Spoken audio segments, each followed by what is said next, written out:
In this video, I'll be showing you how to enable Google Assistant on Android phone. It's a very simple method, so if you find this video helpful, be sure to drop a like and subscribe. Now, you can do this really easily regardless of whichever phone you're using.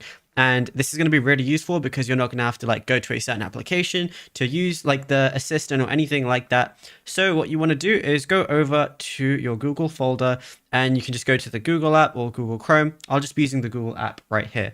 Then on the top right, go ahead and click on your profile icon and then go over to settings like so. You're going to see a lot of different options, but as you can see, there's Google Assistant as one of the options. So just go ahead and click on that. And then you're going to see assistant voice and sound. So you can change that if you want to.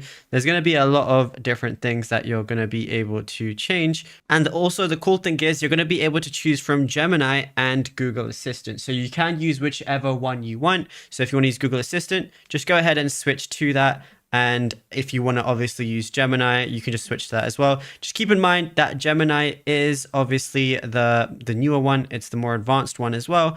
And yeah, then you'll be good to go. So then anytime you say something like, hey, Google or hey, Gemini, you're going to be able to use it. And yeah, it's as simple as that. Now, if you found this video helpful, be sure to drop a like and subscribe. And also be sure to check out all our other tutorials that we've been posting on the channel as well, because there is a lot to go through and you might find something you didn't know about yet.